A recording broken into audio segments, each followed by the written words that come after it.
ஒரு அடர்ந்த வனத்தின் நடுவில் கிளைகள் அடர்ந்த ஒரு பெரிய மாமரம் இருந்தது. அந்த மரத்தில் சுறுசுறுப்பான ஒரு குரங்கு வசித்து வந்தது. ஒரு நாள் காலை குரங்கு மிகுந்த உற்சாகத்துடன் மரக்கிளைகளில் தாவி ஒரு விதமான கிள்ளியை விளையாடி கொண்டிருந்தது. அதன் கவனம் முழுவதும் விளையாட்டின் மீதே இருந்தது. அது ஒரு கிளையிலிருந்து மற்றொன்றுக்கு வேகமாக தாவியது. குரங்கு விளையாடும்போது அதன் கால்கள் சறுக்கின.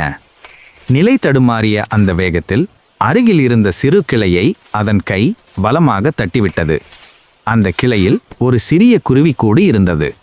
குரங்கு தட்டிய வேகத்தில் அந்த கூடு நிலைகுலைந்து கீழே விழுந்தது. கூட்டில் சிறிய ஈரம் மாறாத ஒரு குஞ்சு குருவியும் அதற்கு அடுத்தபடியாக பொரிய காத்திருந்த 3 முட்டைகளும் இருந்தன. அனைத்தும் சடசடவென்று தரையில் விழுந்து சிதறின. அதிர்ச்சியில் குரங்கு தன் விளையாட்டை நிறுத்திவிட்டு பார்த்தது. சற்று நேரத்திலேயே அந்த குஞ்சுக்கு உணவு எடுத்து செல்ல வெளியே போயிருந்த தாய்க்குருவி தன் அலகில் உணவோடு கூட்டிற்கு திரும்பியது. கூடு இருந்த இடத்தில் வெறும் உடைந்த கிளைகளும் தரையில் கிடக்கும் தன் குஞ்சும் உடைந்த முட்டைகளும் தான் இருப்பதை கண்டது. தாய்க்குருவியின் இதயம் அதிர்ச்சியில் உறைந்தது.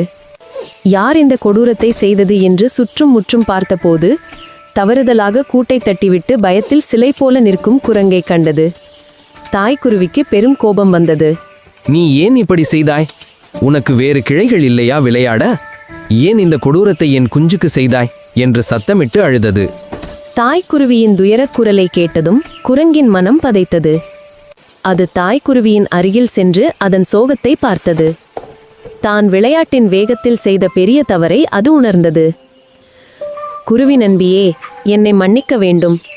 இது நான் வேண்டுமென்றே செய்யவில்லை. விளையாட்டின் கவனக்குறைவால் நிகழ்ந்த பெரும் தவறு. என் தவறை நான் உணர்கிறேன். என் உதவியினால் உங்களுக்கு செய்யக்கூடியது ஏதேனும் இருக்கிறதா என்று வருத்தத்துடன் கேட்டது. தாய்க்குருவிக்கு தன் குஞ்சு எப்படியாவது பத்திரமாக இருக்க வேண்டும் என்பதுதான் முக்கியம். கீழே விழுந்து கிடக்கும் குஞ்சு வேறு விலங்குகளுக்கு இரையாகி விடுமோ என அஞ்சியது. நீ உண்மையிலேயே வருந்துகிறாய் என்றால் உன் பலத்தை கொண்டு என் குஞ்சை மீண்டும் ஒரு பாதுகாப்பான கிளைக்கு கொண்டு வை என்று கேட்டது. உடனே குரங்கு மிகவும் கவனமாகவும் மென்மையாகவும் தரையில் கிடந்த சின்னஞ்சிறிய குஞ்சு குருவியை தன் கையில் எடுத்தது.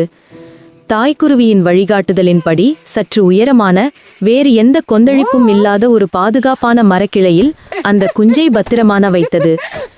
தாய்க்குருவியும் அதன் அருகில் சென்று தன் குஞ்சை பாதுகாத்தது.